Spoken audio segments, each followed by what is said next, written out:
impossible for you through record keeping to be able to tell the allegiance of a living person. You follow? Now, the way that I see the scriptures and the spirit of prophecy showing where you will be tested is when you're all thrown in the fire. When a crisis comes and the way you approach the crisis tells what kind of faith you have.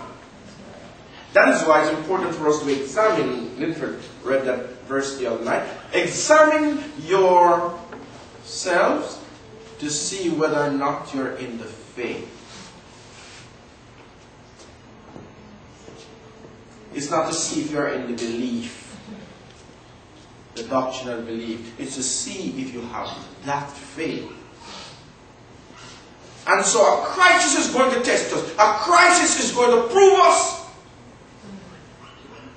Are you what you say you are? I can tell you. Put them together here. They say, if you want to know what kind of Christian the man is, you just step on his stove. Then you'll know.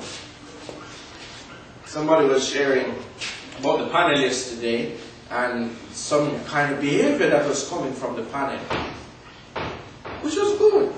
Why? Questions were coming from every side. And then you see what the person is made out of. Put him to the test. Ask him the questions. Put him before everybody. And you see what he does. Then the true person comes up. The defenses comes up and you know, that's what we're dealing with. We're dealing with self, not with Christ. In 1971, in 1971, the United States declared officially bankruptcy. That simply means that all the assets that the US owned then was equivalent to their debt. And so they were bankrupt. 1971. In 1972, some economists came together and made a prediction that the United States have around 30 years before economical collapse. 1972. When you predict economic curve, it's not always dead on. When you say about 30 years, it could be more. It could be less. But 30 is not 50.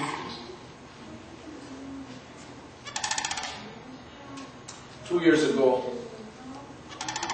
it was reported that America owned 2%. That 98% of what they owned, of what they had, was actually owned.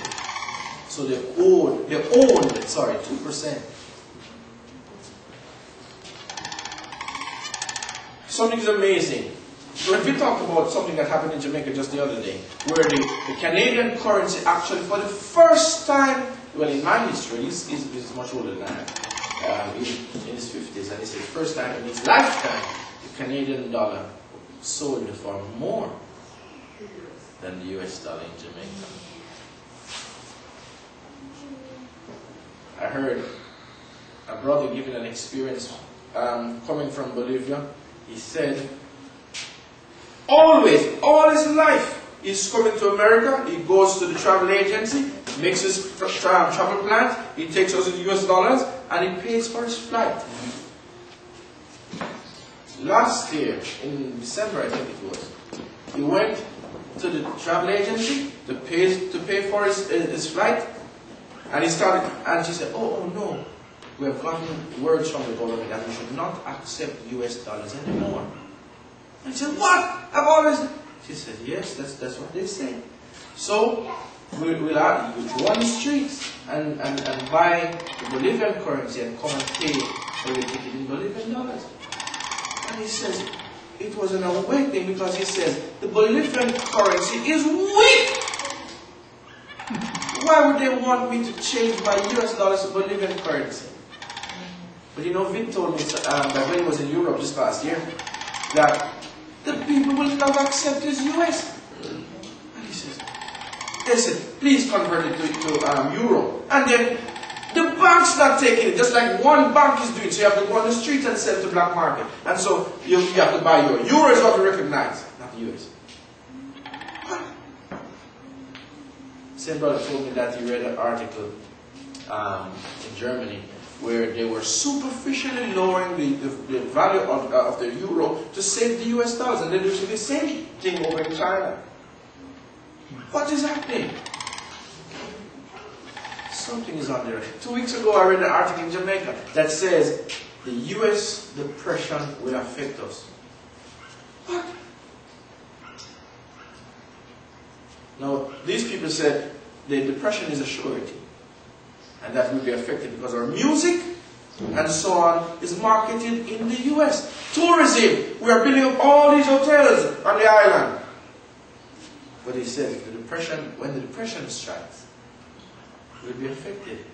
No tourists to fill the hotels.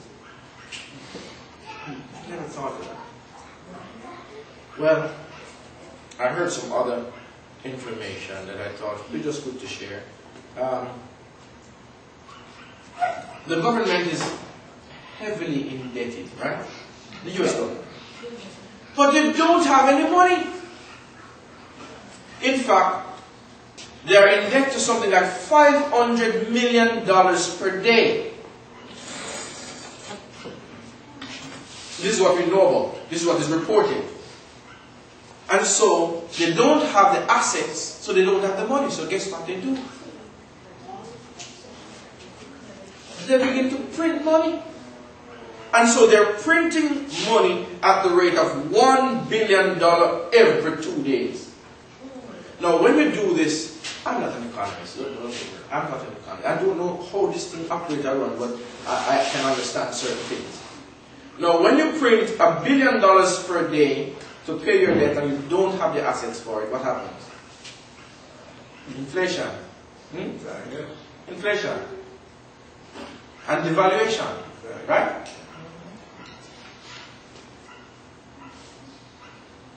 Last week, Wednesday, President Bush passed a bill that says he was going to give back $152 billion in the hands of the taxpayer, right? Yes. Artie told me that they were giving like $300 to $500 giving back to the taxpayers, right? But it could be an election flaw, I don't know. But where is this money coming from if you don't have the money? And then they're telling you, spend the money. Don't save it, don't bank, spend it. Something is on the rise, is it? I remember them never doing that before. Ah. Well, you know, it is something to try and save the economy. But those who have been given these predictions says they cannot say that the economy will last more than a few months. 12 months? 24 months? 36 months at most, right, Mark? Yeah, and they're only giving that money to the taxpayers. That's it. Not to everybody. Here is something that is happening in your country today. Foreclosures, bankruptcy by the hundreds per day. Now, they're just walking in, throwing in their keys to the bank and walking away. What are they going to? I'm closing down my business. The banks have houses that cannot be sold. They're coming in too fast. What is going to happen to the economy? Then Marx says, America sneezes and the entire world catches cold. Well, I'm simply saying,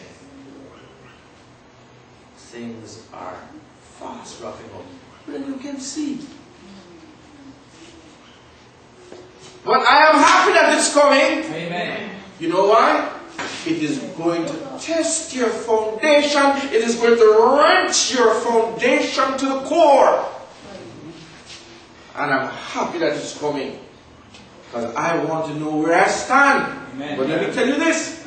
If you don't have faith now, you won't have faith then. What you are now, you are becoming. That's the reality.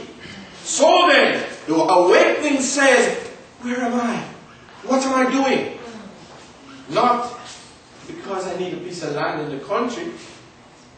I need to know where my faith stands. Yes. And when my faith trusts God now, my faith trusts God then. Amen. It's easy to depend on yourself. It's easy. Let me tell you something. All my life I've worked for me.